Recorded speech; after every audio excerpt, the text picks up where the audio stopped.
Polres Bangkalan menangkap pelaku pembunuhan seorang wanita hamil yang jasadnya ditemukan di tengah persawahan di Desa Karangdue, Kecamatan Arosbaya, Bangkalan, Jawa Timur. Pelaku tak lain adalah tetangga korban, Sony Safaat, yang sempat menjalani hubungan dengan korban sejak beberapa tahun ini. Sony panik dan takut ketika korban meminta dinikahi karena korban hamil 3 bulan. Kalut, pelaku menghabisi nyawa korban dengan menggunakan senjata tajam melukai leher korban. Untuk mempertanggungjawabkan perbuatannya, pelaku dijerat pasal 340 KUHP tentang pembunuhan berencana dengan ancaman pidana hukuman mati atau pidana penjara seumur hidup. Mantap. Alhamdulillah.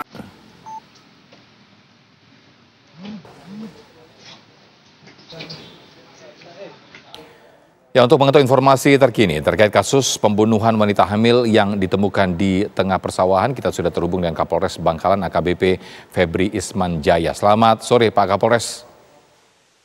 Selamat sore Mas Sofian. Ya, bagaimana Pak kronologisnya hingga akhirnya pelaku berhasil ditangkap?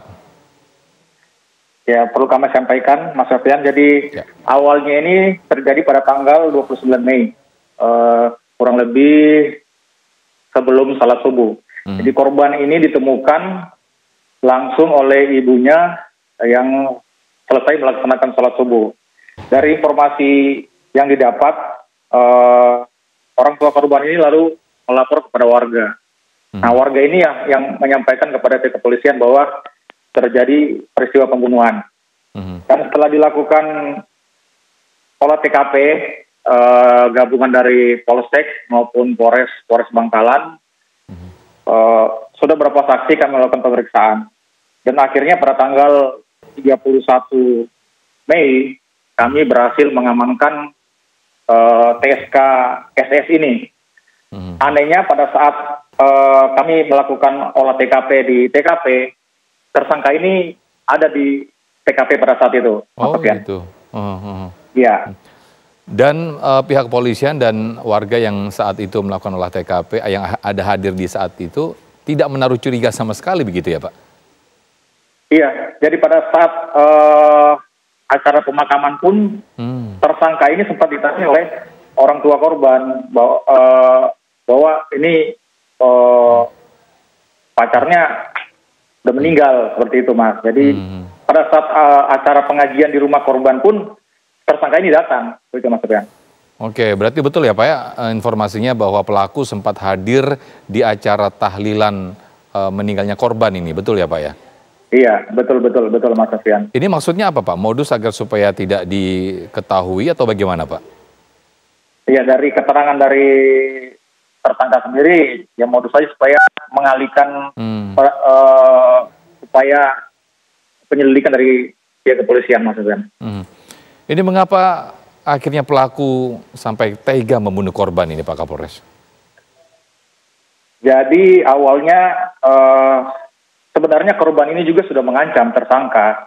Mengancam tersangka karena memang korban ini merasa dirinya sudah hamil dan meminta pertanggungjawaban dari tersangka. Tapi karena tersangka ini juga informasinya sudah punya pacar juga, jadi merasa keberatan bahwa dengan permintaan pertanggungjawaban dari korban, sehingga sebelum terjadi pembunuhan, tersangka ini sempat melakukan hubungan badan sama korban. Jadi dari situ mulai cekcok, korban ini minta lagi untuk pertanggungjawaban dari tersangka, sehingga dilakukan. Pertama ditusuk 2 kali di bagian perut, dan setelah jatuh tersungkur di sawah, tersangka ini menggorok bagian leher korban.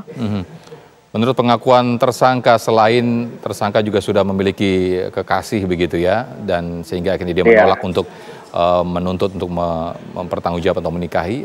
Apa alasannya? Mungkin faktor ekonomi atau apa nih Pak?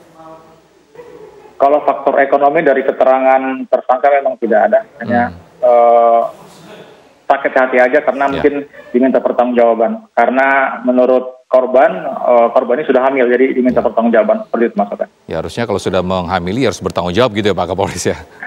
Harusnya begitu Mas Sofian. Dan akhirnya ini pelaku dijerat hukuman dengan pasal apa nih Pak Kapolres?